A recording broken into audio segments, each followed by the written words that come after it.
Bonjour à tous, ravi de vous retrouver sur Public Sénat pour suivre dans un instant l'audition de Jean-Marc Aubert. Jean-Marc Aubert est responsable de la DREES, la direction de la recherche, des études, de l'évaluation et des statistiques. Il a été chargé l'an dernier par Agnès Buzyn, la ministre des Solidarités, de la Santé, de réfléchir à la manière dont on pourrait réformer le financement de notre système de santé. C'est un spécialiste de cette question.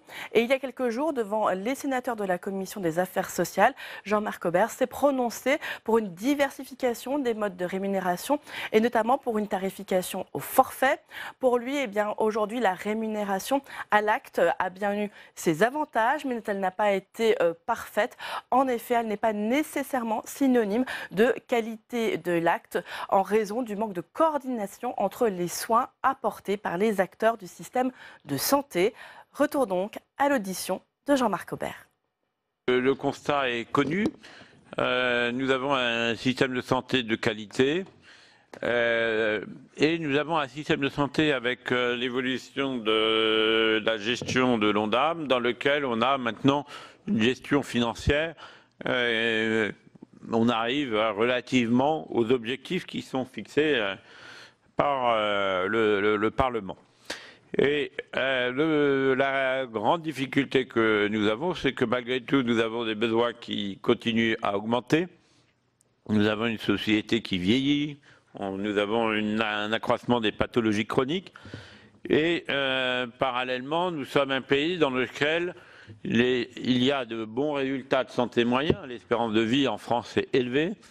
Mais il y a quelques problématiques, notamment la mortalité prématurée masculine est particulièrement élevée en France. C'est un problème notamment autour de la prévention.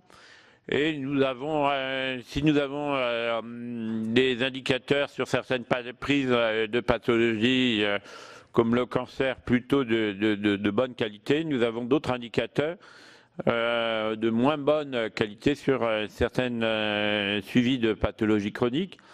Et nous avons surtout un gradient social, donc des différences, des inégalités sociales de santé extrêmement élevées.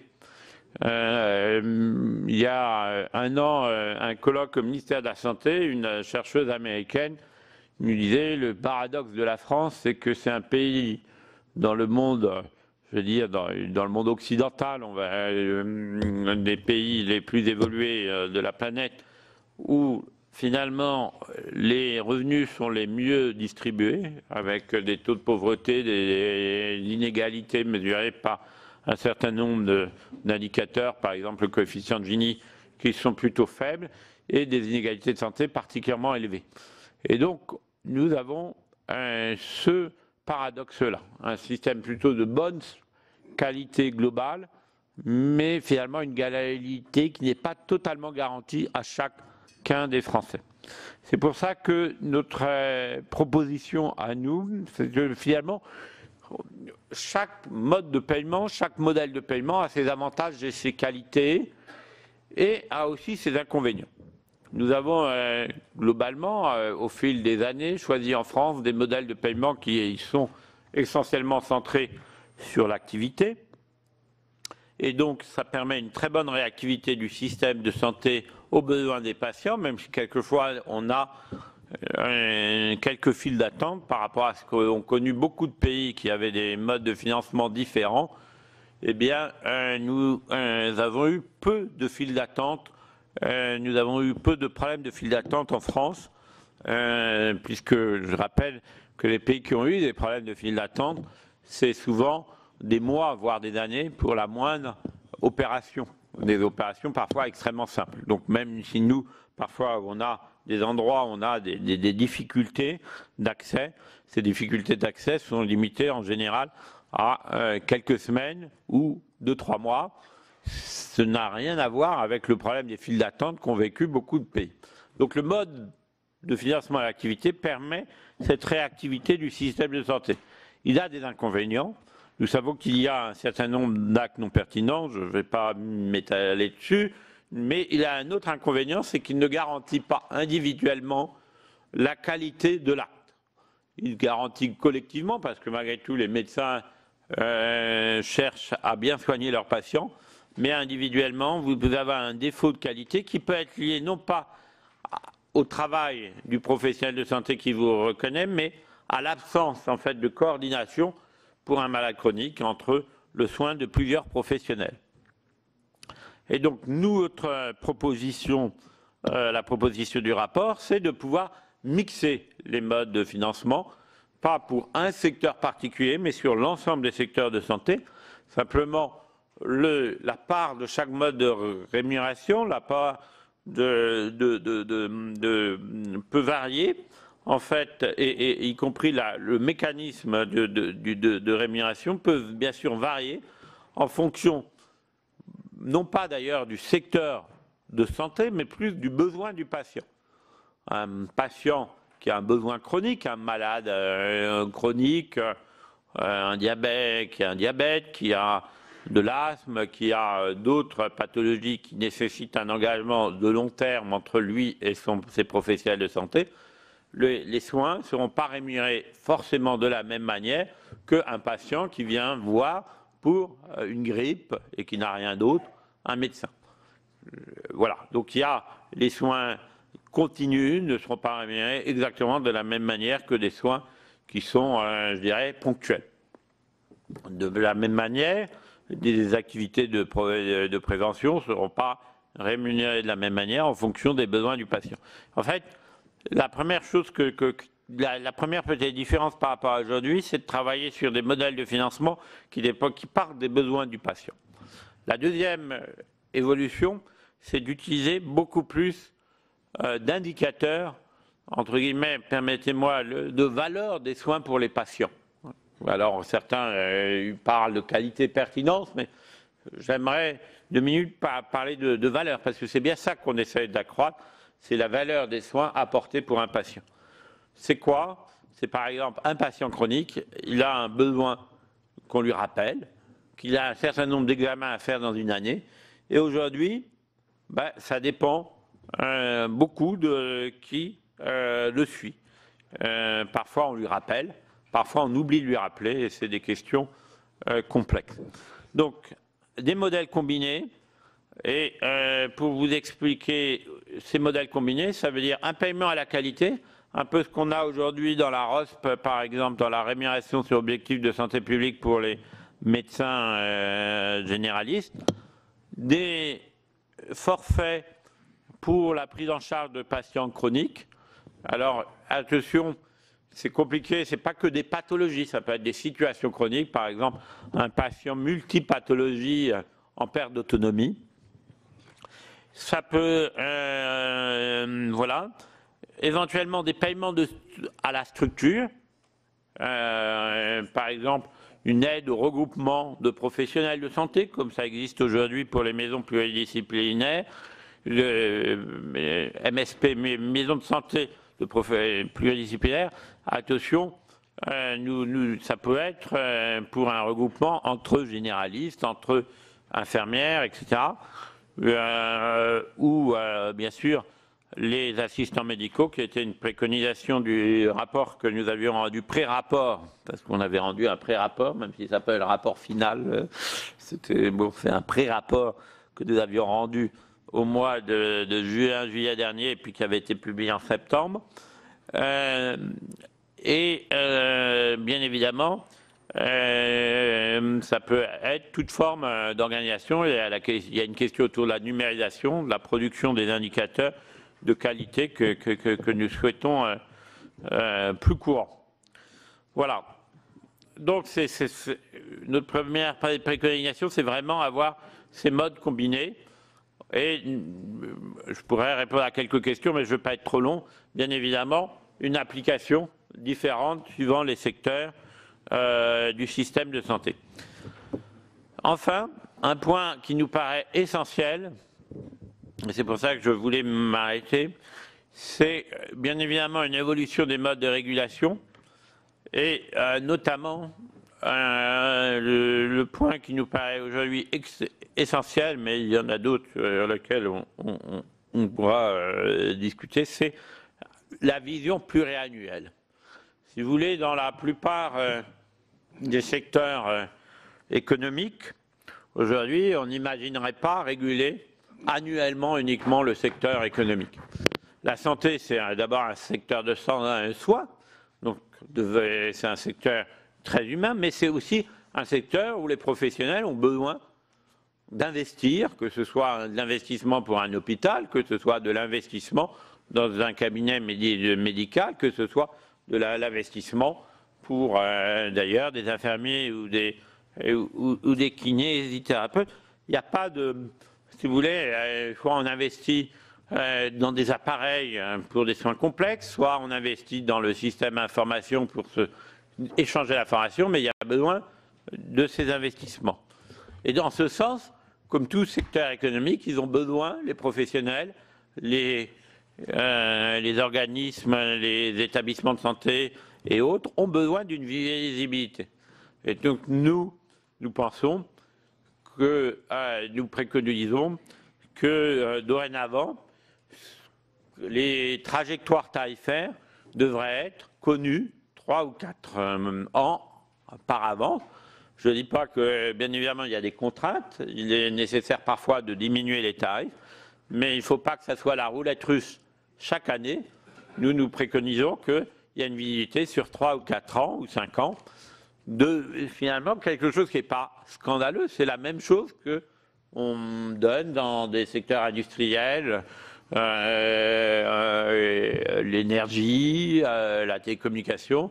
On a des régulations sur 4 ou 5 ans. Et donc nous pensons qu'aujourd'hui, dans la santé, notamment pour les établissements de santé, il serait nécessaire que les trajectoires tarifaires soient connues avec 3 ou 4 ans d'avance. Il y a déjà dans la loi de financement l'ONDAM qui a annoncé en pluriannualité que vous votez en votant le PLFSS.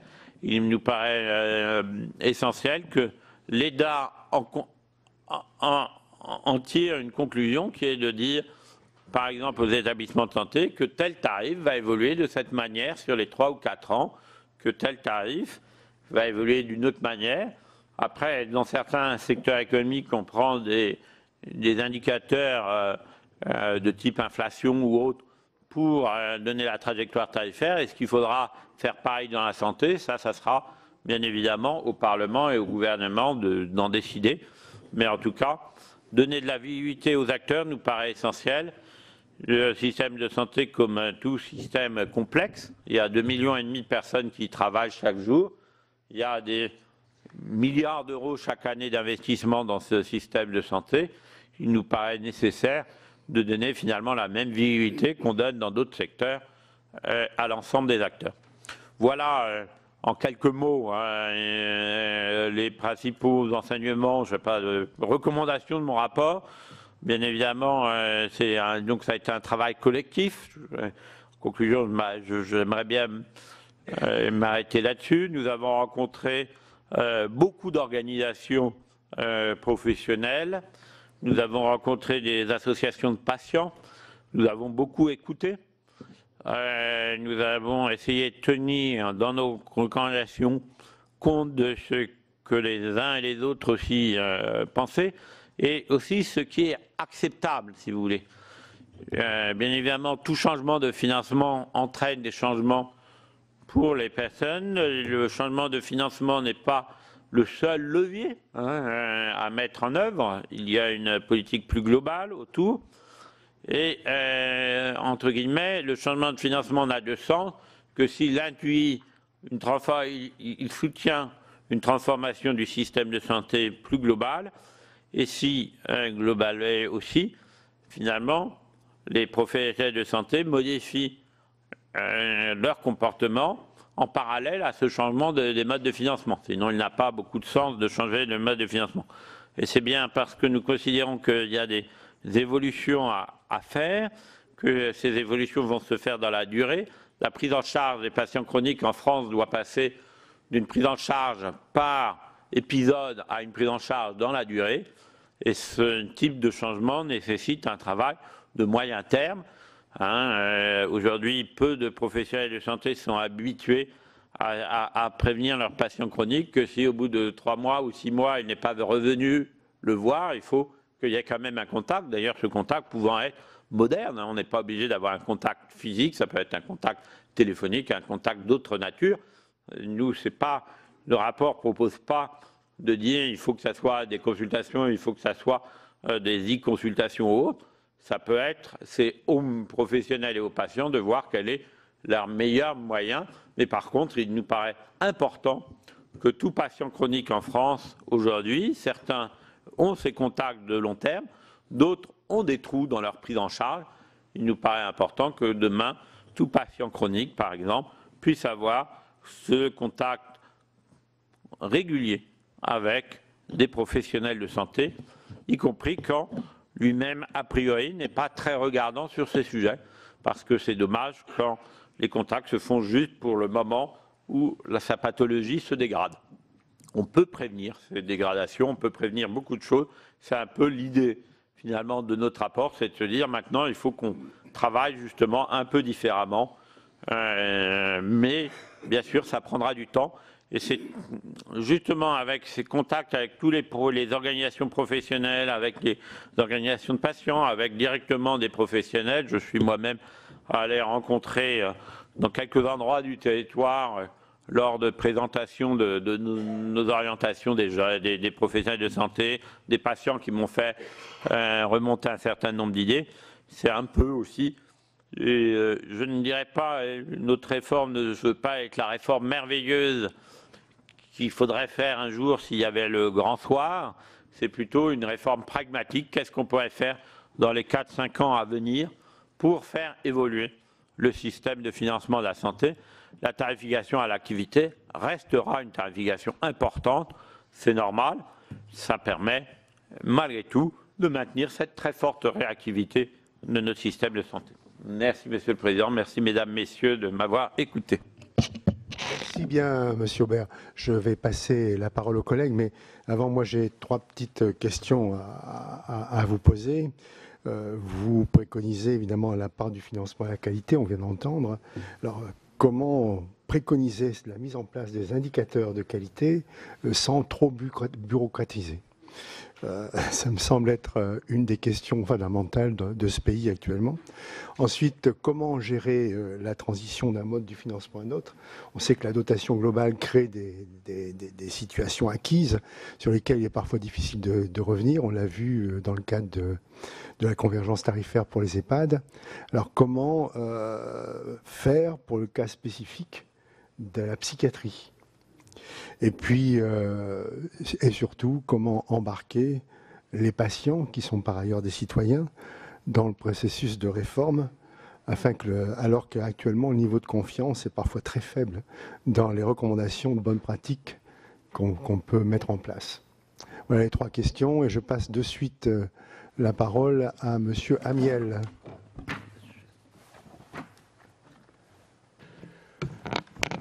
Oui, moi aussi une question d'ordre très pragmatique. Vous avez bien brossé le tableau, les avantages et les inconvénients de la rémunération à l'activité, à l'acte, de la rémunération forfaitaire.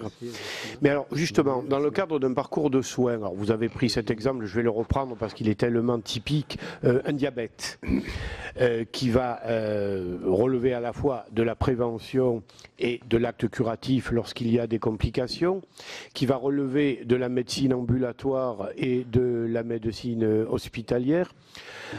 Comment répartir à l'intérieur d'une enveloppe qui serait donnée pour le suivi d'un patient sur ce type de pathologie, ce qui va revenir aux généralistes, ce qui va revenir à un moment donné aux chirurgiens, aux professions paramédicales comme le podologue, à l'endocrinologue, etc. Une question d'ordre très pratique, mais je vous avoue que sur le plan concret, je m'interroge un peu de comment les choses vont se passer, y compris, comme l'a souligné le Président, dans une période de transition. Merci. Ce que je vais faire, parce qu'il y a beaucoup d'inscrits, je vais en prendre 3 ou 4 ou 5 plutôt. Je vous laisserai la parole et puis ensuite on reprendra. Okay. Donc le 3e, c'est Madame Cohen. Merci Monsieur le Président, merci Monsieur pour votre synthèse du rapport. Voilà, moi Je suis effectivement, comme tous mes collègues, sensible à cette réflexion sur le financement parce que au niveau de mon groupe, le groupe communiste républicain citoyen écologiste, ça fait 1 an que nous faisons un tour de France des hôpitaux. Et je dois dire, j'ai déjà eu l'occasion de le souligner ici, je m'en excuse si c'est une redite pour certains d'entre vous, mais je dois dire que vraiment 95% des directrices et des directeurs d'hôpitaux, quelle que soit la façon dont ils géraient l'hôpital, nous ont tous dit que la tarification à l'activité était à bout de souffle. Ça, c'est un constat tout à fait partagé, en tout cas.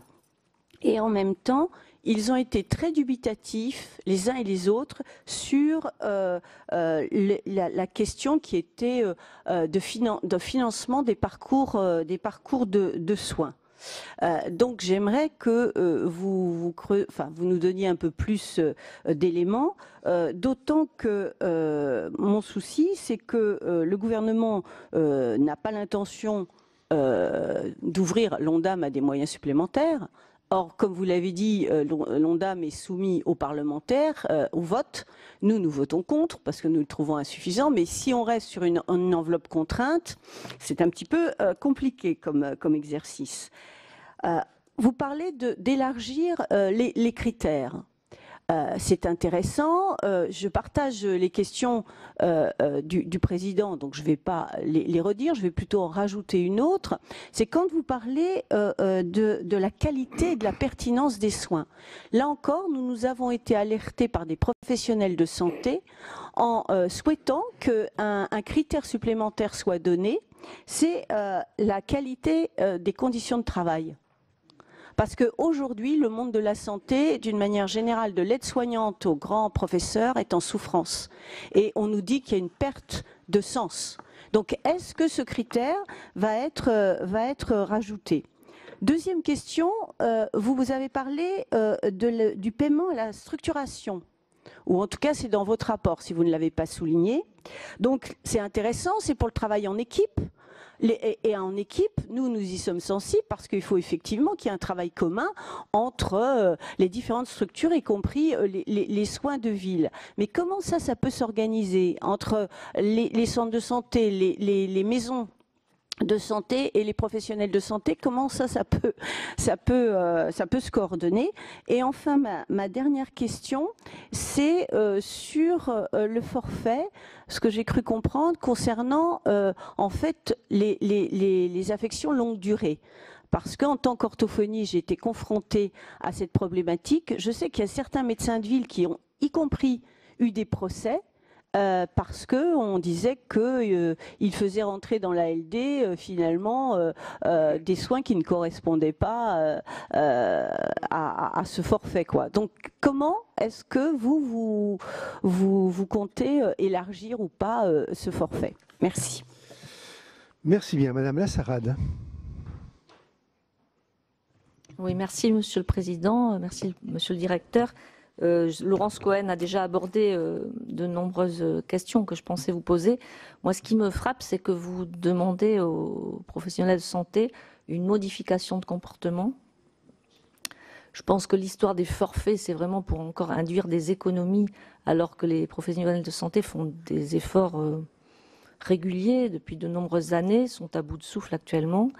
Le système du RSOP a montré vraiment ses limites, où le médecin est finalement récompensé avec des bons points financiers.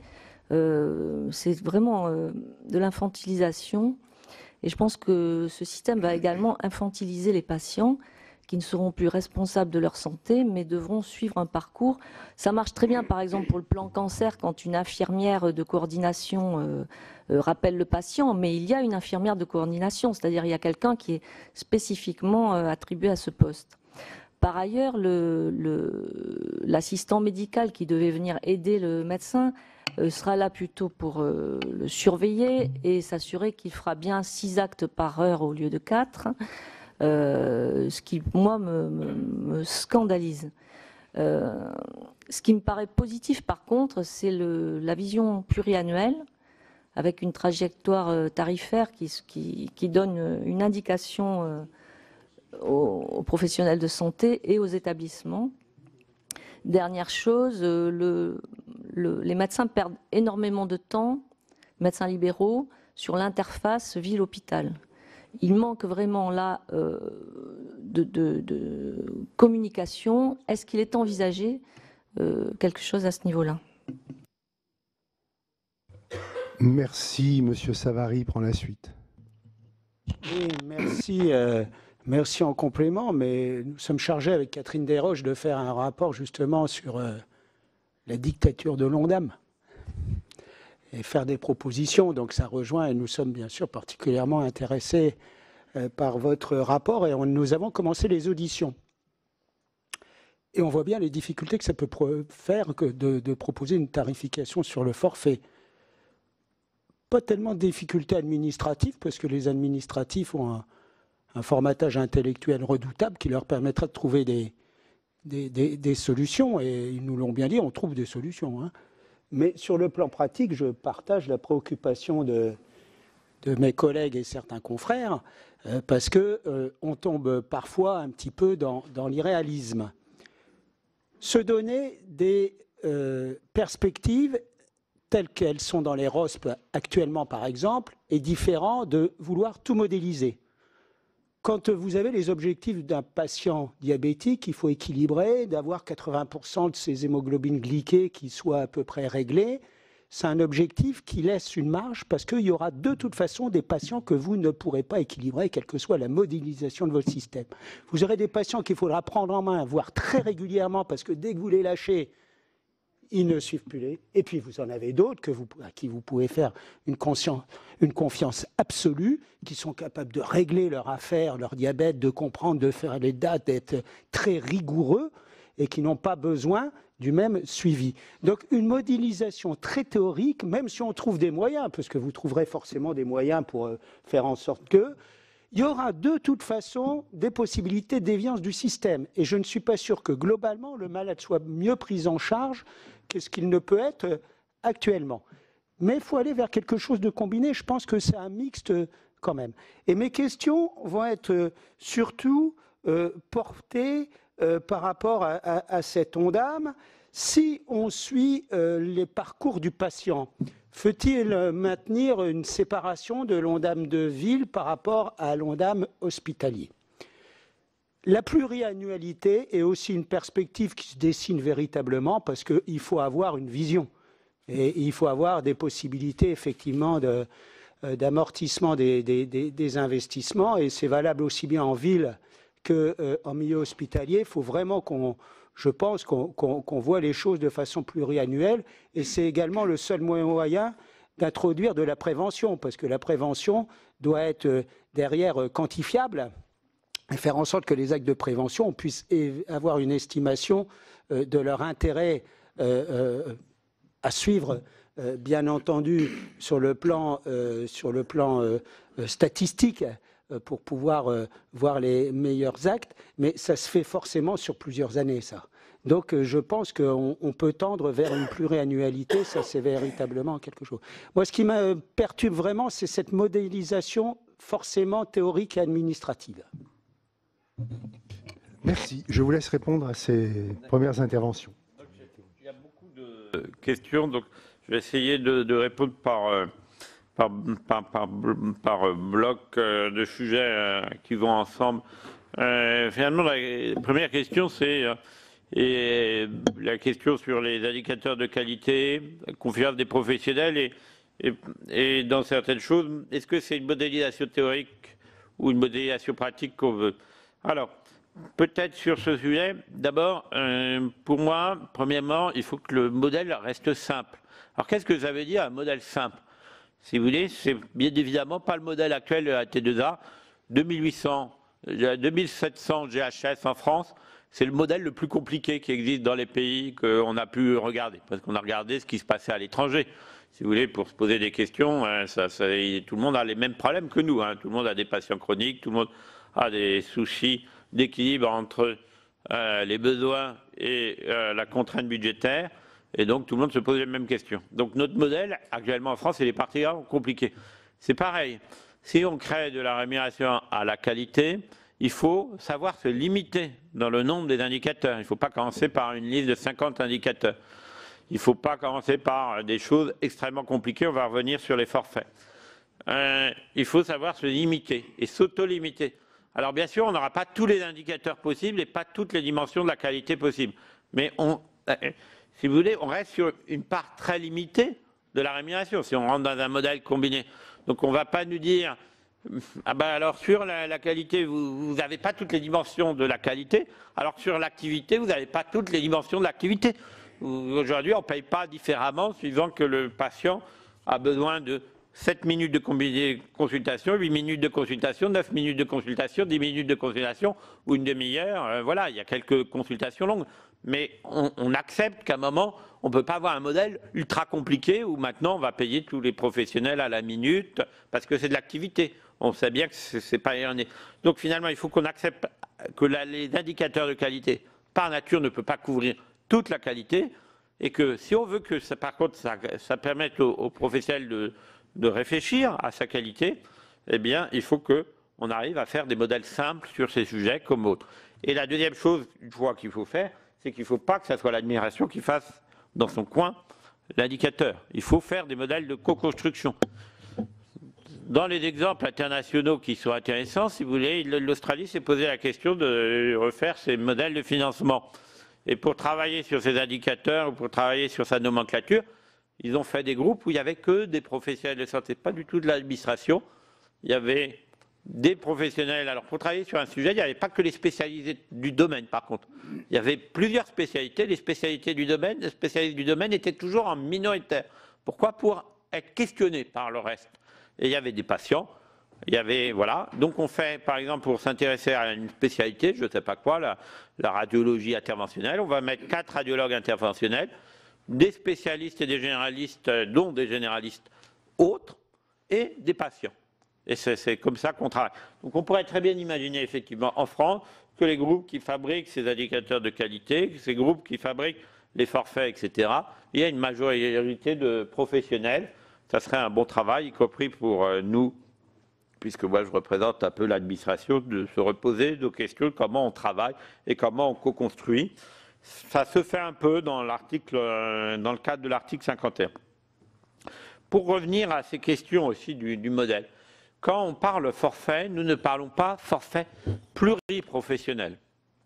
C'est-à-dire que quand on parle financé au parcours de soins aujourd'hui, nous ne proposons pas de forfait pluriprofessionnel. On parle de forfait d'abord monoprofessionnel. Il y a des systèmes dans lesquels il y a des forfaits qui existent en pluriprofessionnel. Le problème, c'est que souvent, c'est des systèmes dans lesquels les organisations sont beaucoup plus regroupées qu'en France. Il y a moins d'hôpitaux, il y a moins de professionnels qui travaillent seuls. C'est dans des pays comme ça là qu'on a des forfaits. Pour vous donner une idée, par exemple, aux États-Unis, ils le font, mais aux États-Unis, il y a 7000 établissements de santé contre 3000 en France, pour une population qui est quand même 5 ou 6 fois plus importante et une taille du pays bien plus importante. Et deuxièmement, il y a aux États-Unis des cabinets médicaux, enfin ils appellent ça des practices médicaux, d'ailleurs c'est plus vraiment un cabinet, vu la taille, où il y a 150 médecins et 4 à 500 personnes qui travaillent ensemble. Il est clair que quand vous donnez à un système comme ça des forfaits, il suffit d'un accord entre 2-3 organisations sur le montant du forfait. En France, vous imaginez bien un forfait pathologie chronique, si vous, dans le système tel qu'il existe, il faut un accord entre tellement de personnes que c'est trop compliqué. Donc nous proposons que de manière générale, il n'y ait que des forfaits monoprofessionnels et que, dans le cadre de l'article 51 qui a été voté, des expérimentations mises en place, si des professionnels sont d'accord pour travailler ensemble sur un forfait unique, on leur permet, dans ce cadre d'expérimentation, pour nous l'article 51 est important, il permet d'expérimenter des modes, mais des modèles de financement qui ne seront pas le modèle de financement d'aujourd'hui pour l'ensemble des professionnels, peut-être pas de demain, peut-être d'après-demain ou après-après-demain. On verra comment les organisations évoluent.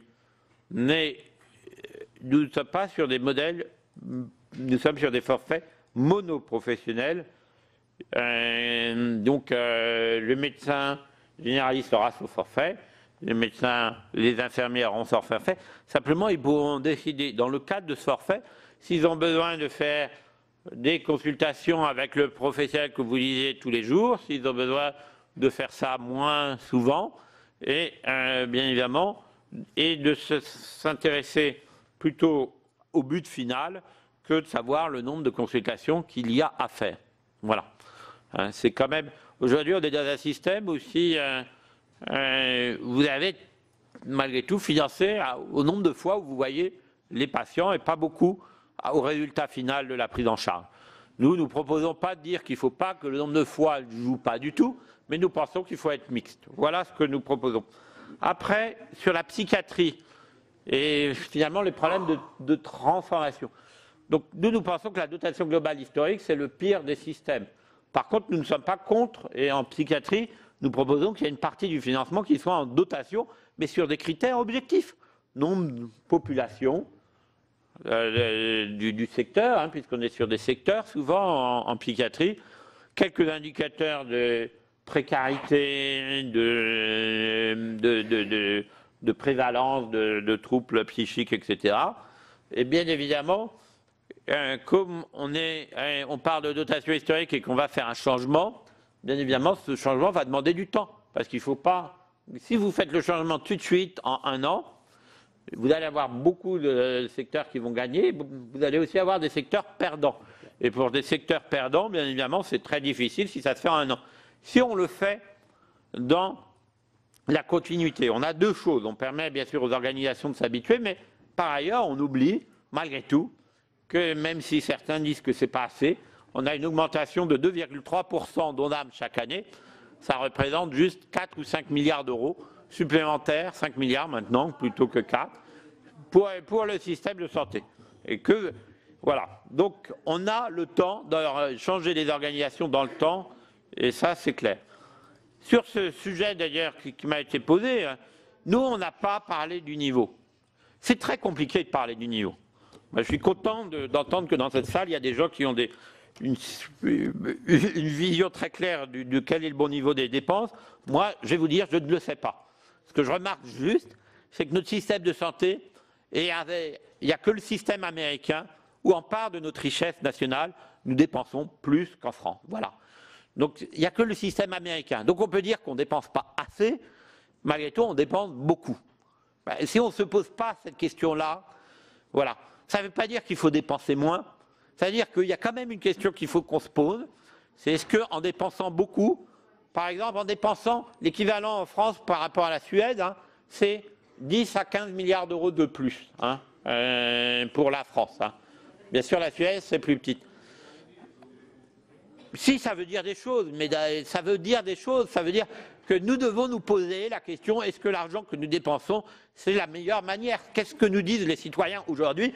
C'est la question, c'est est-ce que nous dépensons l'argent public de la meilleure manière? C'est ça qu'ils nous posent comme question. Nous devons nous la poser en permanence. C'est un système complexe, la santé.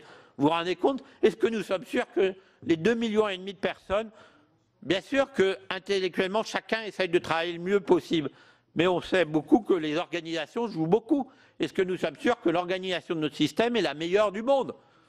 En tout cas, ceux qui... Moi, je ne sais pas y répondre. Je vais vous dire, je ne sais pas. Je ne dis pas c'est la meilleure du monde, c'est la moins bonne du monde. J'en sais rien. Je sais juste que cette question, on est obligé de se la poser. Parce qu'on dépense 200 milliards payés par l'État, plus 60 milliards payés par nos concitoyens, ce qui est quand même important. Donc aujourd'hui, on dépense environ 260 milliards à 250 milliards d'euros dans le système de santé. J'espère que quelqu'un en France est capable de dire qu'on est sûr que c'est la bonne dépense.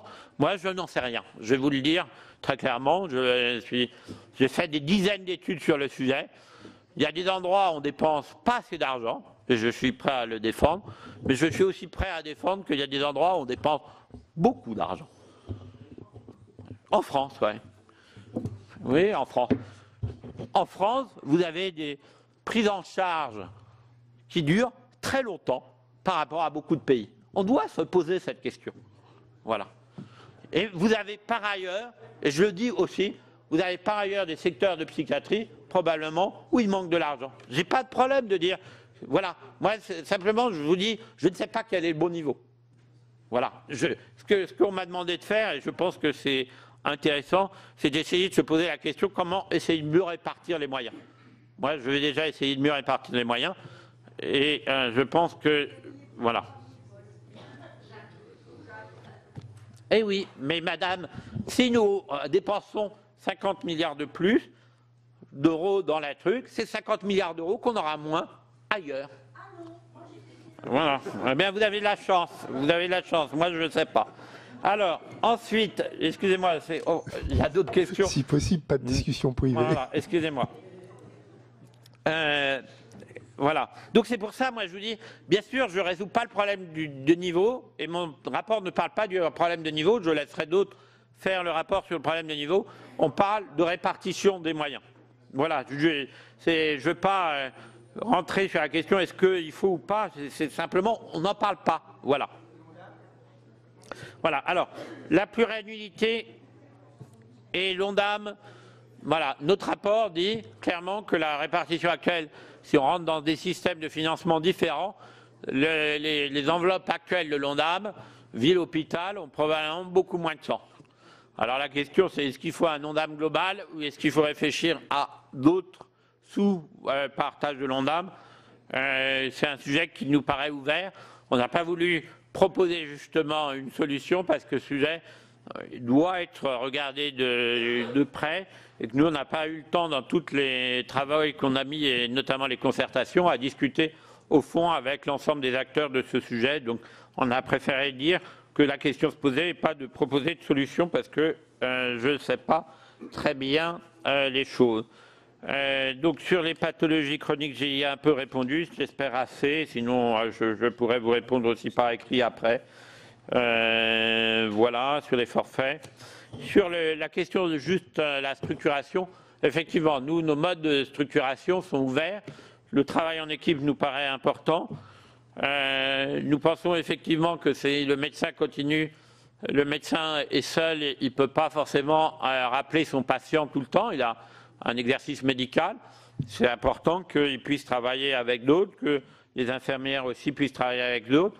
On a rencontré des gens qui travaillent déjà avec des assistants médicaux. On a rencontré des gens qui travaillent déjà avec plus de personnel administratif parce qu'ils sont regroupés. Et on voit que là, il y a une capacité.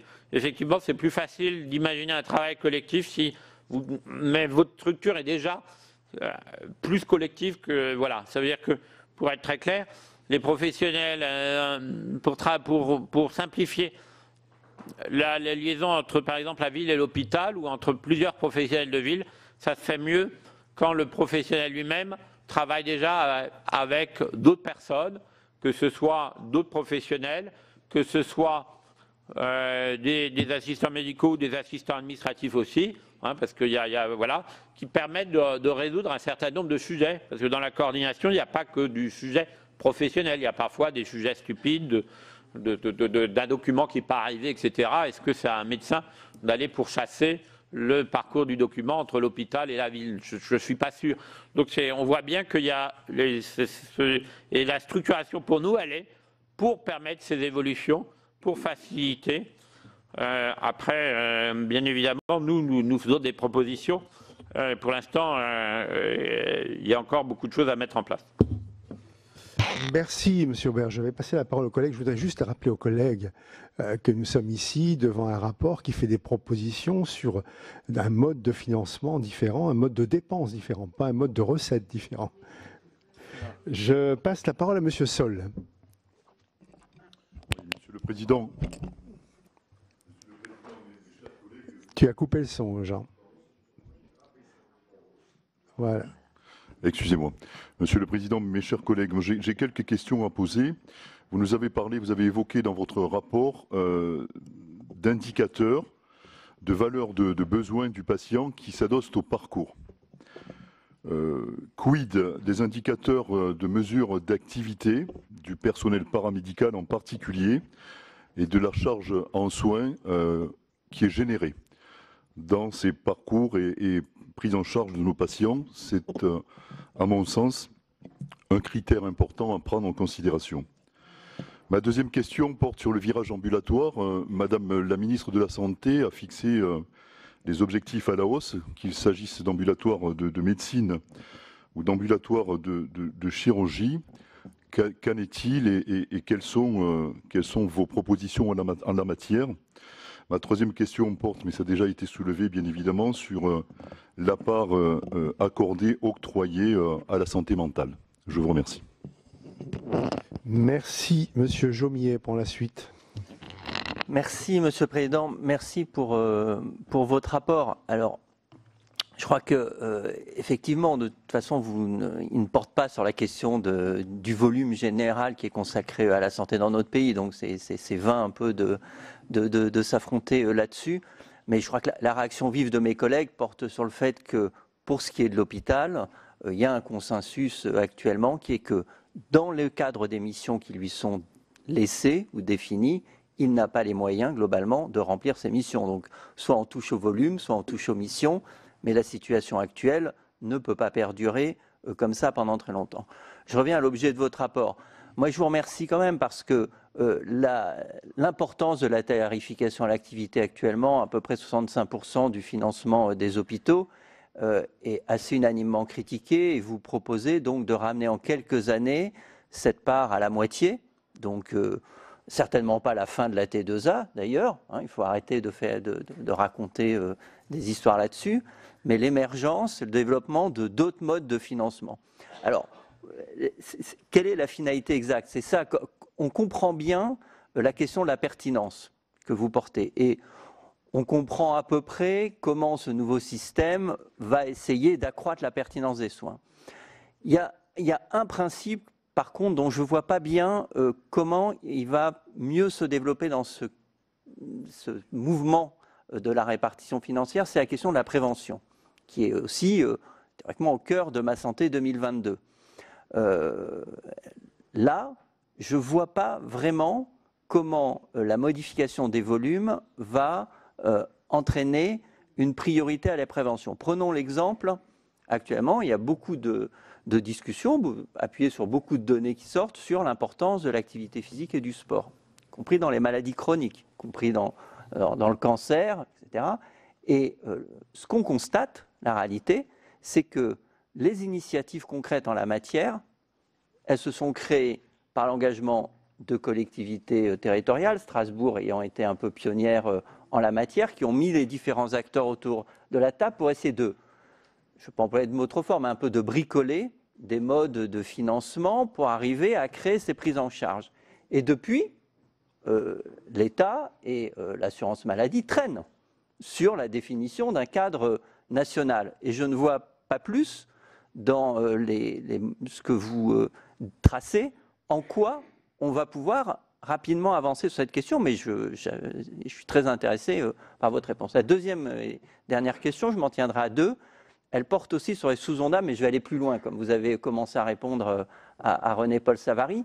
Je ne vois pas non plus comment on peut continuer avec des sous-ONDAM, ce qui est assez logique d'ailleurs. Je trouve que ce découpage en sous-ONDAM pose des problèmes à l'heure du parcours de soins, à l'heure de ce décloisonnement, etc., etc. Mais dans le même temps, il permet une régulation. Voilà, il permet une certaine forme d'opposabilité, même pour dire chaque année à la ville, ça ne va pas, vous dépassez, etc., etc. Là, logiquement, alors dites-moi si je me trompe, mais les sous-ONDAM n'ont plus vraiment de lisibilité dans cette nouvelle définition. Et donc, par quoi, comment est-ce qu'on les remplace? Et puis je terminerai juste par un point un peu des générales de pensée, c'est qu'il y a quand même une complexification qui est en cours. Et cette complexification, pour les acteurs du système de soins, de santé, elle entraîne une perte de lisibilité et beaucoup de découragement. Et moi, je crains que de complexifier comme ça, vous avez parlé à juste titre de la T2A, la ROSP a suivi exactement le même chemin. La ROSP, la première année, c'était simple à remplir, et ça s'est complexifié, et maintenant, on nous demande, chez vos patients diabétiques, à combien avez-vous examiné les pieds l'année dernière? On en est là. Et ça fait perte de lisibilité et découragement, il faut y prendre garde. Je vais répondre. Déjà, il y a plusieurs questions sur les indicateurs, ce qui me permet de répondre à une question que j'ai oublié tout à l'heure d'y répondre. Mais évidemment, donc ces indicateurs, on considère que les indicateurs de qualité de vie au travail, dès lors qu'on en aura un, et nous on est plutôt favorable pour qu'il soit créé assez vite, rentrent bien sûr dans les indicateurs. Alors c'est important pour les professionnels qui travaillent qu'on prenne en compte bien sûr leur qualité de vie au travail, mais c'est aussi important pour le patient. Parce que c'est dans les endroits où la qualité de vie au travail est meilleure, vous avez plus de chances, il y a des études internationales sur ce sujet, vous avez plus de chances d'être bien pris en charge que dans un indicateur où il y a une vraie problématique. Donc ça, c'est un point important, effectivement, on le prendra en compte. Ce qui fait que ce que nous cherchons, c'est bien sûr, il y a la question de la valeur du patient, et il y a aussi la question, bien sûr, le patient peut reporter sa propre valeur. Il y a pas mal d'expériences au niveau international de report. Bien sûr, c'est pas juste, parce que certains caricaturent ça parfois en disant le patient va dire s'il était bien traité avec une échelle de 1 à 5. Non, il y a des méthodes beaucoup plus précises, des questions beaucoup plus précises qui peuvent être portées au patient. Par exemple, dans un épisode de soins, qui travaille sur sa capacité pulmonaire, on peut lui demander s'il avait des problèmes pour marcher 100 mètres au début ou 100 mètres à la fin, et si ça s'est amélioré. Donc on lui demande au début à la fin, et il y a donc des possibilités aujourd'hui, et c'est des indicateurs pour lesquels les associations de patients sont extrêmement favorables, ce qui est normal, parce qu'il faut aussi poser quelquefois la question aux patients. Voilà. Des indicateurs de type autre, y compris ce qui a été fait dans la gynécologie, etc., bien évidemment, c'est assez ouvert.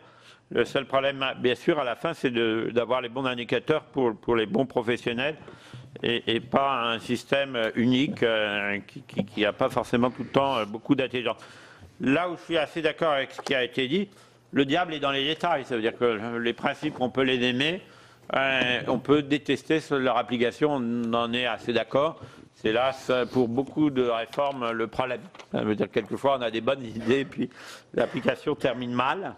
Et donc, on va essayer, en tout cas. Bon, après, la ministre choisira comment elle veut mettre en œuvre le rapport. Mais effectivement, si par hasard, on essayera, nous, en tout cas dans leur application, d'essayer de maintenir l'idée initiale. Mais bon, bien évidemment, ça peut déraper. Question du virage ambulatoire. C'est une question importante, et donc nous proposons notamment, y compris dans la partie d'activité qui reste, de changer assez profondément certaines compositions de tarifs. Aujourd'hui, il y a des domaines sur lesquels l'ambulatoire est assez reconnu comme étant la bonne pratique, dans lequel, si un établissement passe de l'hospitalisation complète à l'ambulatoire, il va perdre beaucoup d'argent. On a le même sujet, si vous voulez, dans la prise en charge de patients chroniques aujourd'hui. Un établissement sur un diabétique, sur lequel il travaille, sur l'éducation thérapeutique et autres, pour justement lui permettre de mieux prendre en compte son traitement. Eh bien aujourd'hui, il faut mieux qu'il le fasse dormir à l'hôpital. Au niveau international, c'est dépassé. Sauf s'il habite loin, donc on va lui permettre de rester. Mais s'il habite dans la même ville, c'est pas normal qu'aujourd'hui, s'il dort à l'hôpital, il touche beaucoup plus d'argent que s'il dort pas, alors que le besoin n'est pas forcément de dormir à l'hôpital.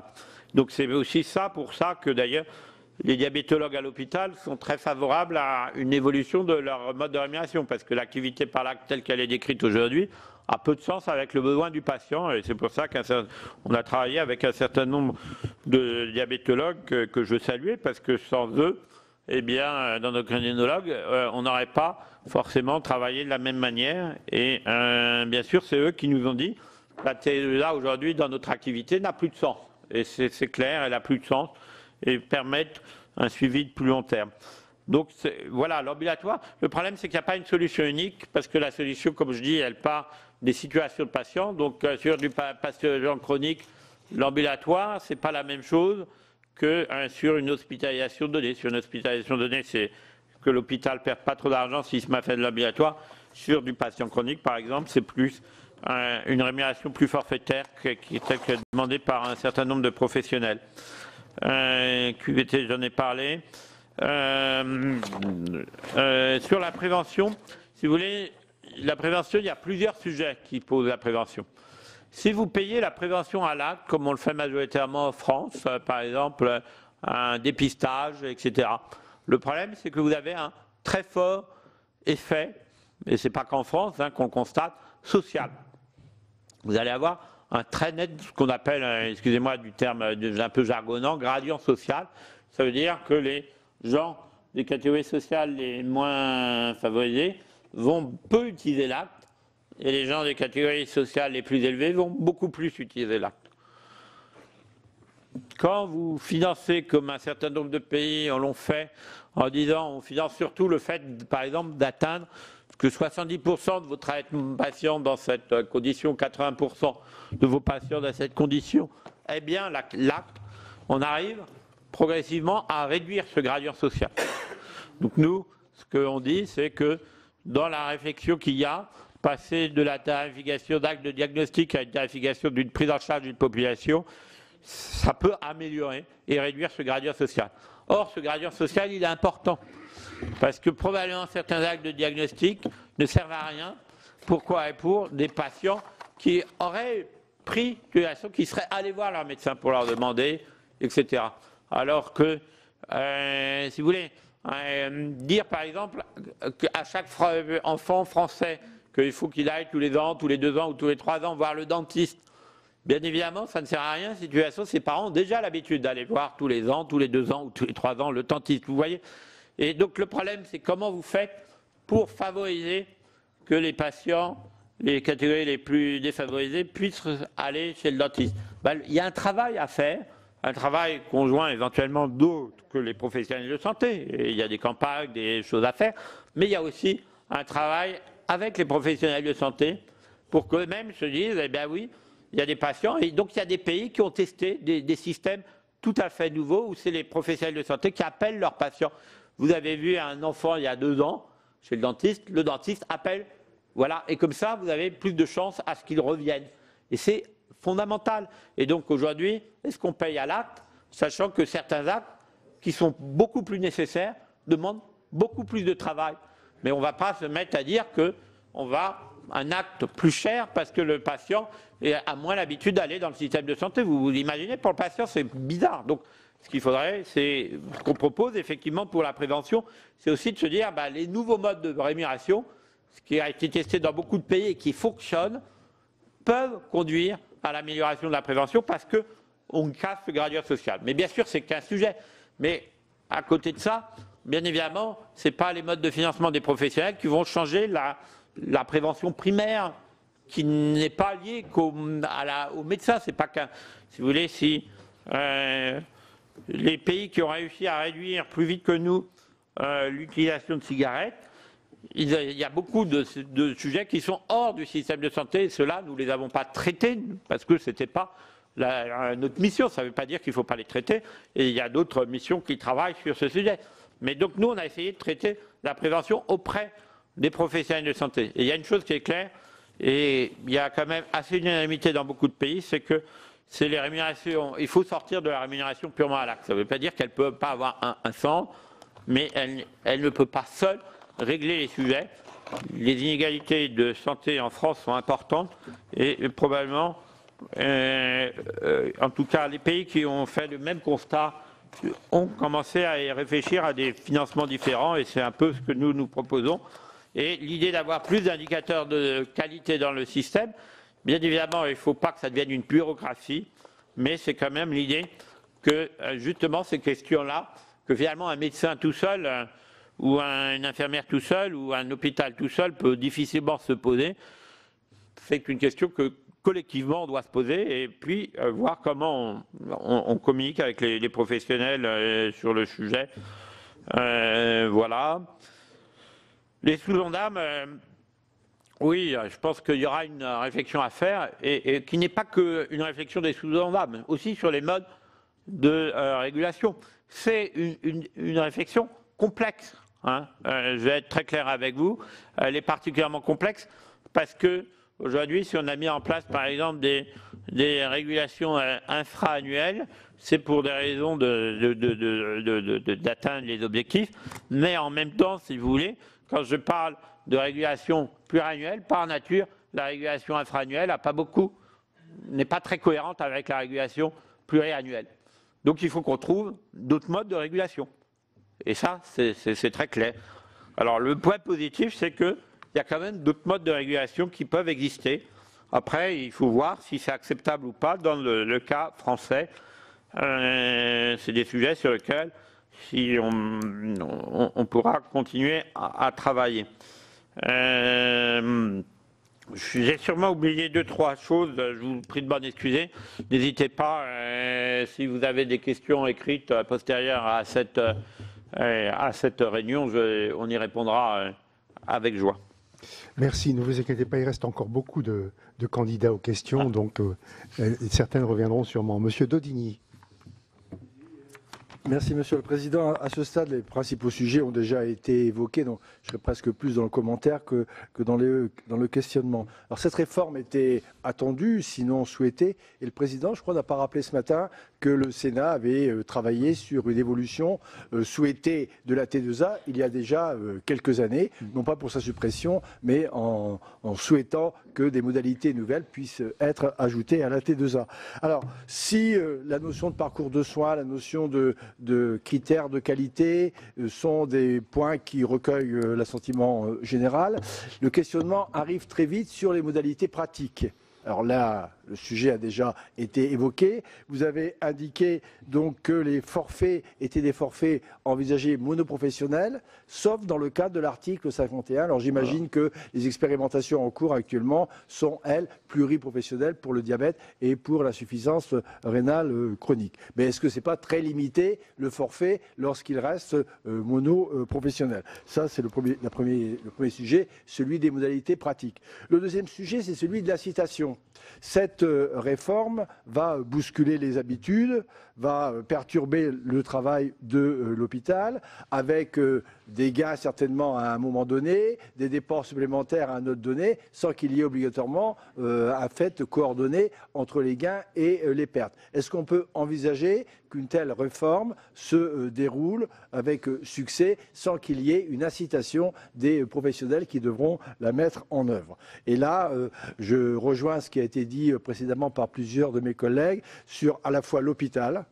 Il faut à chaque fois que ce sujet est évoqué rappeler que l'ensemble des hôpitaux aujourd'hui sont en souffrance pour les différentes catégories professionnelles et on peut mal imaginer que l'hôpital tel qu'il est aujourd'hui puisse subir une réforme importante sans nouveaux moyens, même dans le cadre global tel qu'il a été envisagé tout à l'heure. Et puis le dernier point, c'est celui de la psychiatrie. J'habite dans un département où ce secteur, alors je ne sais pas comment dire, est en totale insuffisance par rapport aux besoins exprimés par l'ensemble des populations. Vous avez indiqué que les nouveaux modes de paiement devaient partir des besoins des patients, des besoins des populations, et c'est bien qu'aujourd'hui, dans les différentes discussions, reviennent très régulièrement, de la part évidemment des élus, mais aussi de la part du gouvernement, la question de la psychiatrie, qui demande vraiment un focus, qui demandera certainement un effort très particulier dans les années à venir. Je vous remercie. Donc vous m'excuserez, peut-être que ma question sera redondante, mais elle porte justement sur un sujet qui m'est cher, sur les actes redondants, inutiles, autrement dit sur la pertinence des actes. Selon certaines statistiques, l'OCDE dit 20%, Madame la ministre nous a parlé de 30%, un rapport du Sénat, déjà ancien d'ailleurs, du président Milon, faisait allusion aussi à cette redondance, l'évalue à 28%. Bon, on est entre 20 et 30%, ce sont des chiffres considérables. Rapportés au budget de l'assurance maladie de 200 milliards, vous voyez qu'on est autour de 50 milliards. Donc ce n'est pas neutre. Quels sont, selon vous, les moyens de réduire effectivement ces actes inutiles et redondants? Est-ce que vous avez défini des indicateurs? Est-ce que cette définition avance? Est-ce que ça permettrait peut-être de mesurer, je n'aime pas le terme performance, mais enfin j'en trouve pas d'autre, la performance des professionnels, aussi bien d'ailleurs libéraux que l'hôpital, hein, bien sûr, pour pouvoir réduire justement ces actes qui permettraient de redéployer évidemment ces sommes sur les besoins que vous avez effectivement signalés. Juste pour revenir sur les assistants médicaux, on a le projet de loi qui a été présenté au gouvernement la semaine dernière, sur lequel nous aurons donc à discuter dans les semaines qui viennent et qui passera, je vous le dis maintenant, en séance le 13 mai. Dans ce projet de loi, il y a 23 articles pour l'instant, 6 sont par ordonnance et j'ai eu le grand plaisir de déjeuner hier matin avec Madame Buzyn. Je voudrais juste vous dire que nous aurons à voter l'habilitation donc le 13 mai et à voter la ratification dans 18 mois. Madame Guillotin, c'est à vous la parole. Merci. 13. 13. Mais je redirai tout à l'heure. Monsieur le Président, il y a juste une toute dernière question. Alors, je suis peut-être à côté du sujet, du coup, puisque j'en ai pas entendu parler. Concernant le financement, je voulais parler des actes télémédecine et de téléconsultation dont on n'a pas évoqué ici le sujet. Alors, il y avait une déclaration au moment de la signature de l'avenant qui est assez ambitieux et qui pouvait faire espérer de bonnes choses, qui disait que tout assuré, quel que soit son lieu de résidence, et tout médecin, quelle que soit sa spécialité, pourra y recourir. C'était la signature de l'avenant. Force est de constater qu'aujourd'hui, il y a quand même quelques freins qui sont assez nombreux. La télémédecine, c'est un système d'innovation. On apprend, entre guillemets, en marchant, comment le financement, derrière, va pouvoir accompagner cette transformation et ce bouleversement complet pour pouvoir justement atteindre un déploiement de la télémédecine sécurisé, bien évidemment, mais en tout cas qui peut répondre à tous les territoires et surtout, aujourd'hui, aux patients les plus éloignés. Alors, je m'explique. L'avenant dit qu'il faut que ce soit le médecin traitant, sauf s'il n'y a pas de médecin traitant, on peut aller dans un centre de santé, mais le centre de santé doit être à proximité de la maison. Alors je veux dire, il me semble que ces conditions sont très limitatives et ne pourront pas, enfin en tout cas à terme, probablement à répondre aux objectifs, sauf si vous avez éventuellement quelques pistes en ce domaine à nous exposer. Je vous laisse répondre à toutes ces questions. Oui. Remettez-vous du son. Je vais essayer de répondre à peu près à toutes les questions. Il est clair que ce financement, ces modes de financement qu'on propose, bousculent, quelqu'un l'a dit, bousculent les habitudes. Oui, c'est clair, on va bousculer les habitudes, ça demande des évolutions et c'est pour ça d'ailleurs qu'il ne faut pas que nous considérons que c'est quelque chose qui va prendre plusieurs années parce qu'on ne bouscule pas les habitudes comme ça et que c'est quelque chose qui devra être accompagné d'ailleurs. Accompagné. Par ailleurs, enfin je l'ai dit tout à l'heure, mais le mode de financement ne peut pas tout. Hein. Ne croyons pas que le mode de financement peut tout et ne croyons pas que les choses ne bougent pas parce qu'il n'y a pas, les financements. C'est beaucoup plus compliqué. La nature humaine est beaucoup plus complexe que juste, hop, on met de l'argent et c'est réglé. Voilà. Donc moi, je le dis, hein, on le répète, parce que quelquefois, tout le monde rêve qu'on change de système de santé, on ne peut pas tout. Les composants qu'on propose pourrait effectivement conduire à des solutions originales d'organisation dans des zones justement où manque de professionnels de santé. Ça, je le pense. Après, la question, c'est bien sûr, il faut s'en saisir et il faut se poser la question effectivement de la place des différents professionnels et dans des endroits où on manque de médecins, comment on peut faciliter des coordinations nouvelles. Je ne crois pas que nous soyons contre. Alors, ensuite, pour être très clair, sur la psychiatrie, j'en ai peu parlé. C'est vrai qu'on en a beaucoup parlé dans le rapport, plus que ce que j'en ai parlé ce matin. C'est parce qu'on en avait parlé beaucoup dans le rapport. Il est clair que la psychiatrie, pourquoi pour nous c'est un système, que c'est un sujet important. Je ne vais pas revenir sur les besoins, bien sûr, qui sont des besoins importants. C'est quand même...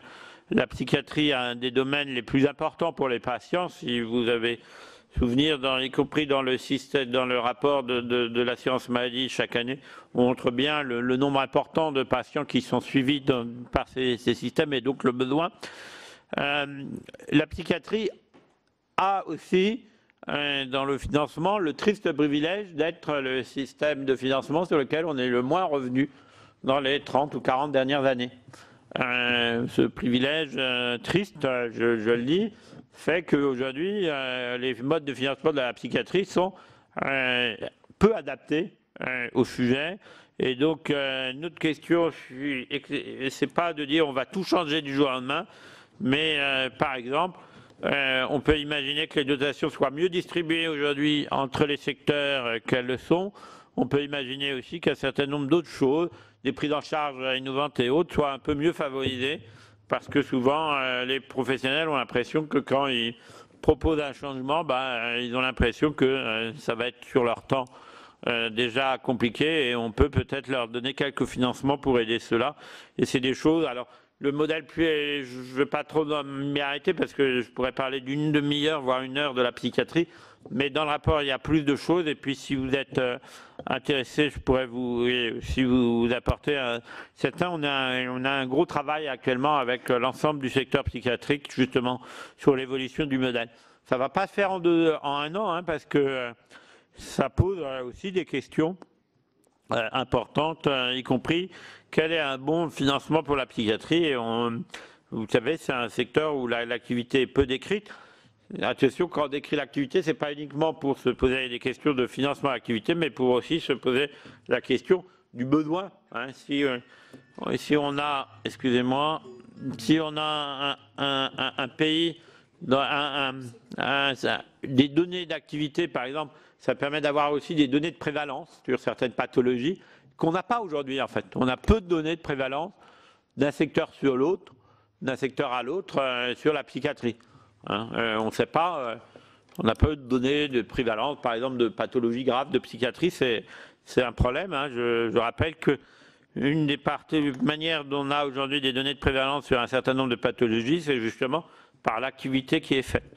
Donc c'est un peu important de... Voilà, donc même si on ne paye pas l'activité de la psychiatrie, avoir un peu plus de données sur la psychiatrie, voilà. Alors ça me rejoint, mais excusez-moi de ne pas faire tout parfaitement dans l'ordre et plutôt par approche, ça revient à la question de est-ce que ça va être plus compliqué pour les médecins demain? En tout cas, nous espérons pas trop. Alors pourquoi on n'espère pas trop? Mais non, mais le but, c'est pas que les gens aient des modèles de financement compliqués, si vous voulez. Si vous voulez, une tarification à la qualité, je le répète, on peut mettre 7 indicateurs, 8 indicateurs, 10 indicateurs, 15 indicateurs, ou 50, ou 60, ou 70. Voilà. C'est très clair, nous avons pris position dans le rapport. On pense que, au-delà de la dizaine, ça devient compliqué. C'est pareil, vous pouvez avoir 2600 GHS, vous pouvez avoir 8500 actes, ou comme en Australie, vous avez 5000 actes. On vit très bien en Australie avec 5000 actes. Et il y a plein d'autres pays où on vit très bien avec 5000 actes. Plus vous avez d'actes, plus vous devez coder des choses, malgré tout, pour les différencier. Voilà. Et on peut se demander, d'ailleurs, s'il faut mieux que le patient perde, que le médecin à l'hôpital aujourd'hui sur un GHS perde une demi-heure à coder tout ce qu'il doit coder, ou est-ce qu'il ne faudrait mieux pas qu'il apporte un indicateur clinique supplémentaire, qu'il apporte probablement. D'ailleurs, il y a plein de données dans les dossiers patients qu'on n'utilise pas, qu'on utilise éventuellement, chaque professionnel les utilise, mais est-ce qu'on les utilise d'une manière statistique? Et d'ailleurs, dans le projet de loi qui vient d'être mis, il y a un sujet sur lequel dont je m'occupe aussi, qui est la question d'avoir une plus grande facilité d'utiliser ces données qui existent, parce que c'est des données qui n'existent pas. Donc déjà, si on utilisait mieux les données qui existent, et donc on simplifierait pas, on complexifierait pas forcément. Le HbA1c, les résultats, ils existent aujourd'hui. Voilà, ils existent. La question, c'est est-ce qu'on les utilise plus dans la gestion du système de santé, ou est-ce qu'on considère que ça n'a pas de sens? En tout cas, 98% des pays du monde considèrent que ça a du sens de les utiliser, donc il faut que nous les utilisions. La question, c'est pas que chaque médecin soit obligé de les reporter 4 fois dans 4 systèmes différents. Ça, on est d'accord. Et c'est pour ça qu'il faut co-construire avec les professionnels de santé pour éviter de créer de la complexité. Si on construisait plus avec les professionnels de santé, on créerait peut-être moins de complexité. Je suis d'accord. Chose importante à dire, le mode de financement et le caractère libéral de la médecine, qui est souvent très défendu en France, c'est faux. Enfin, on oublie qu'en Angleterre, les médecins généralistes sont libéraux. C'est des practices libérales. Excusez-moi d'appeler ça le terme practice, parce que les Anglais ne comprendraient pas qu'on utilise le terme cabinet, puisque c'est des organisations libérales, profondément libérales en Angleterre, et pourtant, ils sont payés depuis 60 ans d'une manière totalement différente de la passion. Donc il ne faut pas, je crois qu'il faut qu'on essaye de sortir de cette manière. On peut être libéral et être payé au forfait, comme on peut être libéral et payé à l'acte, ou payer uniquement à la qualité, ou payer à autre chose. Je crois que voilà. Après, il y a le statut. Nous, on ne se pose pas la question du statut. Et je pense que voilà. Et si vous voulez, si demain, au lieu de payer que des actes, justement dans les zones où il y a un peu moins de médecins, on a un peu de structuration du cabinet qui n'est pas le même problème quand vous avez beaucoup de patients et quand vous avez beaucoup de confrères et moins de confrères.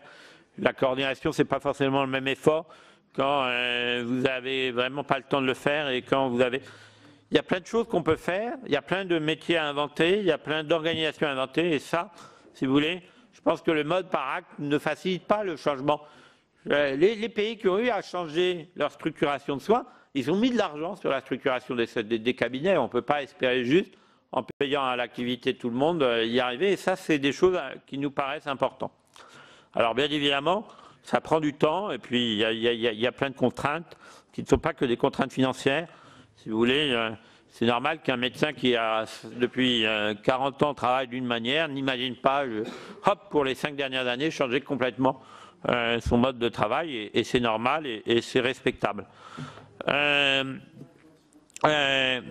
qui me revient, puisqu'on parlait aussi de télémédecine et de la télémédecine, il y a les questions de nomenclature, on n'en a pas beaucoup parlé aujourd'hui, mais nous on pense qu'il y a profondément besoin d'une mise à jour importante de la nomenclature. Il y a des questions d'innovation totale. On ne peut pas imaginer que nous allons trouver le financement pour aujourd'hui, comme ça, juste, y compris en travaillant avec les médecins, pour des prises en charge qu'on n'imagine pas en télésanté, parce qu'il va y avoir des prises en charge totalement nouvelles. C'est pour ça que nous avons proposé dans notre financement qu'il y ait bien une pérennisation de tout ce qui est expérimentation. Ça veut dire que ce n'est pas un coup, one shot, c'est en permanence, il faut des nouvelles expérimentations pour en permanence se poser de nouvelles questions, et puis quand ça marche, le mettre. C'est pas pour ça que je dis, on est d'accord que le forfait monoprofessionnel, c'est peut-être moins transformant que le forfait pluriprofessionnel, mais nous n'avons pas l'organisation aujourd'hui pour permettre de dire demain matin qu'on va avoir des forfaits pluriprofessionnels partout en France. Mais s'il y a des endroits où on veut le faire, il faut le permettre. La difficulté du système actuel, c'est que parfois on ne le permet pas. Mais s'il y a des professionnels, s'il y a des maisons de santé pluriprofessionnelles, s'il y a des maisons de santé pluriprofessionnelles en accord avec un établissement qui sont prêts à faire des financements plus combinés et qui trouveraient ça, que ça les aiderait plutôt qu'on paye chaque personne de manière différenciée, il faut leur permettre. Pour nous, l'article 51 est essentiel. L'innovation est facilitée. En France, on a fait le choix d'avoir un financement national. Et quand on en discute avec les professionnels, quand on discute avec autour de nous, il y a peu de gens qui sont prêts à dire qu'il faut des financements purement régionaux, des organisations purement régionales. Peut-être qu'un jour ça viendra, mais je n'en suis pas sûr. Par contre, le fait qu'il y ait des expérimentations possibles, ça peut permettre que parfois, dans d'autres pays, le fait d'avoir plus de différences entre régions permet, ce qui est de permettre d'expérimenter des choses nouvelles.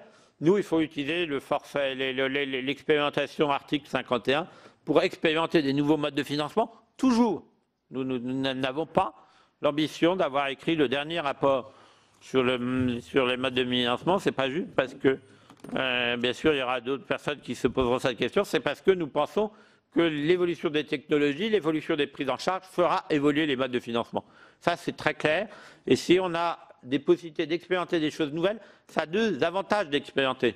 Bien sûr, d'essayer des choses, mais c'est un autre avantage, c'est d'habituer et de faire comprendre à l'ensemble des professionnels, l'ensemble des patients, et y compris l'ensemble de l'administration, et pourquoi pas d'ailleurs, mais je ne voudrais pas vous associer à l'ensemble des gens qui doivent être convaincus que des choses nouvelles sont possibles, si vous voulez. L'assistant médical qui paraît très révolutionnaire en France existe autour de nous, pas plus loin que Bruxelles ou que Bonn ou que Londres ou même Douvres ou que Milan ou Turin ou Berne. Et il existe même en France. Il existe même en France. Il y a des médecins qui travaillent déjà avec des infirmières ou des aides-soignants salariés et ça marche très bien. On n'est pas... Voilà, il y a des organisations qui peuvent exister et nous, ce que nous disons juste, c'est qu'il faut permettre à ces organisations d'exister. Or, quand vous discutez avec beaucoup de professionnels de santé, le mode de financement actuel ne permet pas forcément d'innover dans l'organisation. En tout cas, c'est un peu notre idée d'avoir des modes un peu différents, des modes de structuration, des modes de forfait.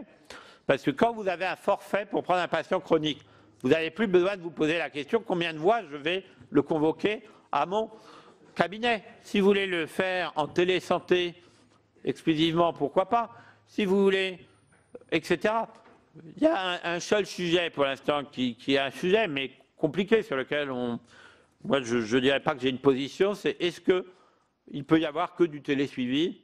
C'est une question sur laquelle, actuellement, l'assurance maladie et les syndicats de médecins ont plutôt répondu non. Il y a beaucoup de patients qui quand même répondent plutôt non. Est-ce que demain on sortira ou pas de cette réponse? J'en sais rien. Je vais vous dire, je ne me prononcerai pas. Moi-même, je ne pense pas que la manière dont je me soigne est la bonne manière pour l'ensemble des Français. Donc voilà, je n'en sais rien. Mais il est clair qu'aujourd'hui, il y a quand même l'idée qu'il faut avoir et du physique et quand on a discuté, nous, y compris sur ces forfaits de suivi, sur le cahier des charges qu'on pourrait mettre léger derrière, très léger, défini par les professionnels, il y a quand même l'idée qu'il faut quand même des contacts physiques encore entre le médecin et son patient et pas rentrer sur un système purement longue distance, etc. Parce qu'il y a des choses que peut-être que demain, quand on aura des systèmes technologiques plus importants, voilà. Attention au contact physique quand même. Voilà. Oui, excusez-moi de le dire. Bon, le terme n'est peut-être pas le bon. Et juste sur la question de la filière pharmaceutique, je ne m'y suis pas beaucoup arrêté, mais effectivement, je pense que la filière pharmaceutique doit évoluer. Elle a commencé à le faire sur ces modes de financement. Effectivement, si la filière pharmaceutique est payée en fonction du nombre de médicaments et uniquement en fonction du nombre de médicaments et de la valeur de ces médicaments, la non-pertinence de la prescription permet d'avoir des meilleurs financements. Donc c'est pas bon. Donc il faut qu'elle rentre aussi dans le système. Et je crois que j'ai rencontré les syndicats de pharmaciens, un certain nombre d'autres acteurs de cette filière, et je crois qu'ils sont prêts à imaginer des choses pour entrer aussi dans ces modes combinés. Juste sur la question de la non-pertinence. Alors, le financement est important, mais le financement n'est pas la seule chose qui permet. Voilà, il y a la vision entre pairs qui est important, il y a d'autres systèmes. Sur le financement, nous considérons les causes de la non-pertinence ne sont pas simplement le financement. L'existence de systèmes d'information pour passer mieux les examens d'une personne à l'autre joue sur les actes non redondants. Si vous avez une faute. Si vous avez eu de l'imagerie en ville et que vous arrivez à l'hôpital et qu'on compte uniquement sur le patient pour apporter l'imagerie de la ville à l'hôpital, si le patient a oublié son image, on va devoir refaire une image. C'est stupide. Et donc, il y a toute la question finalement des modes. Mais nous, on pense effectivement que le financement peut permettre d'aider. Donc, dans notre rapport, il y a quand même l'idée d'avoir des indicateurs de pertinence des actes, parce qu'il y a quand même une capacité de mesurer cela. Et donc il y a un groupe de travail actuellement qui existe entre l'HAS, la médecine conseil de la CNAM et notamment le professeur Lioncan. Et c'est avec eux que nous travaillons sur justement essayer de définir pour un certain nombre de professionnels des indicateurs de pertinence qui pourront totalement être intégrés, notamment dans les différents composants et notamment le composant financement à la qualité et à la pertinence. Voilà, rapidement, j'espère que j'ai oublié personne, vous m'excuserez si j'ai fait, mais c'est sûr que la pertinence, c'est un élément important et il est sûr aussi que s'il y avait moins d'incitation à faire des actes et d'autres, ça jouera aussi sur le fait qu'il y aura moins d'incitation de faire quelque chose qui ne sert vraiment à rien et ça c'est important. Merci, Monsieur Aubert. Plus de questions? Je crois qu'on a été bien informé de ce rapport. On n'aura plus qu'à le relire comme il faut. Et on aura certainement l'occasion d'en reparler dans le cadre du projet de loi santé. Merci beaucoup. Voilà pour l'audition de Jean-Marc Aubert qui, devant les sénateurs de la Commission des affaires sociales, s'est prononcé pour une diversification des modes de rémunération pour financer notre système de santé actuel. Vous l'avez vu, eh bien, il y a eu à plusieurs reprises des discussions entre médecins lors de cette audition au Sénat, puisqu'il s'agisse de Michel Amiel ou René-Paul Savary, tous deux sont médecins. Jean-Marc Aubert a jugé qu'il fallait diversifier les modes de rémunération, pas seulement la tarification à l'acte, mais aussi la tarification à la qualité ou encore au forfait, et s'est prononcé pour une approche résolument pragmatique. Vous pouvez toujours voir et revoir toutes les auditions sur notre site publicsénat.fr. Très bonne journée sur les chaînes parlementaires.